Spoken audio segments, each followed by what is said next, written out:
طارق صاحب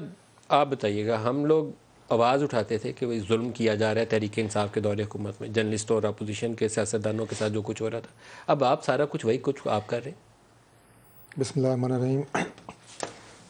بہت شکریہ ملک صاحب۔ سب سے پہلے تو یہ کہ آج آپ نے بڑا ایک مفصل اور بڑا خوبصورت، ہمیشہ کی طرح لیکن آج بہت اچھا لگا جو آپ نے بڑا ایک تفصیلی انٹرو دیا اور موجودہ حالات پہ اور ماضی قریب کے حالات پہ آپ نے بڑی خوبصورتی سے روشنی ڈالی۔ لیکن جو آپ نے سوال کیا ہے، میں واڈا صاحب کی اس بات سے اتفاق نہیں کرتا کہ جو پچھلے دور میں ہوا یا جو الیکشن کمیشن کی بات انہوں نے کی، دیکھیں الیکشن کمیشن کے اوپر تنقید جو ہے وہ ضرور کی جا سکتی ہے، وہ ایک آئینی ادارہ ہے لیکن وہ مقدس گائے نہیں ہے، اگر ان کی کسی پالیسی سے کسی کو اختلاف ہے ضرور بات کی جا سکتی ہے، اس حد تک تو ٹھیک ہے۔ لیکن اگر آپ الیکشن کمیشن کے جو چیئرمین ہیں، چیف ہیں یا ان کے جو ممبران ہیں، ان کو براہ راست یہ کہیں کہ ہم آپ سے اور آپ کی خاندان سے حساب لیں گے اور آپ اس طرح جا نہیں سکتے، بچ نہیں سکتے۔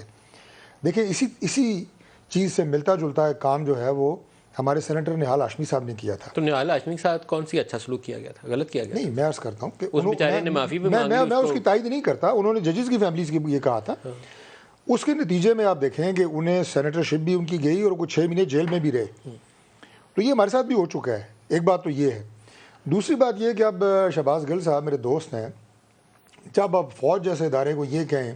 کہ جناب یہ جو کرنل اور بریگیڈیئر اور یہ رینک کے لوگ ہیں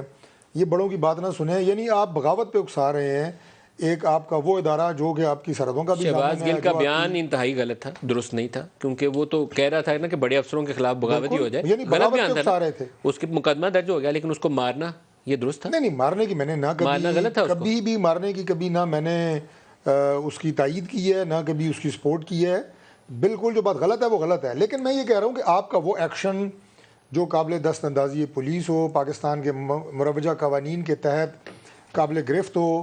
اس کے اوپر ایکشن لینا اس کو ذاتیات نہ بنائیں۔ پسند کریں یا نہ پسند کریں، کوئی میرا خیال ہے 11 اسمبلیوں میں تو شیخ رشید رکن اسمبلی رہا ہے یا پتہ نہیں کتنی دفعہ وہ وزیر بن چکے ہیں، تو اس کو ہتھکڑیاں ڈال کے جو کچھ دھکے پڑتے میں نے دیکھے نا، مجھے تو صحیح نہیں لگا۔ نہیں، ویسے مجھے تو آپ سب کا مستقبل خطرے میں لگا ہے اس کو دیکھ کے۔ اس بات کو میں بالکل سپورٹ نہیں کرتا کہ شیخ صاحب کے ساتھ اگر کوئی میل ہینڈلنگ ہو، کوئی مس بیہیو کیا جائے، انہیں کو دھکا دیا جائے، میں تو سمجھتا ہوں ہتھکڑی کی بھی ضرورت نہیں ہے۔ اب شیخ صاحب یہ تو نہیں کہ 100 یہ سیاسی مقدمات ہیں، ذہن میں رکھیے سیاسی مقدمات ہیں، 100 پولیس اہلکار آپ کے دائیں بائیں ہیں تو وہ کہیں بھاگ سکتے ہیں، ایسی بات تو نہیں ہے۔ تو لہٰذا میرا خیال یہ ہے کہ یہ رسپیکٹ جو ہے یہ رہنی چاہیے، ہر عام شہری کو بھی عزت دینی چاہیے، اور جو آپ نے کہا شیخ صاحب کی کہ وہ 8 یا 10 دفعہ پارلیمنٹ کے ممبر رہے ہیں تو ہی ڈیزرو رسپیکٹ، اس میں کوئی شک نہیں ہے۔ میں اس کی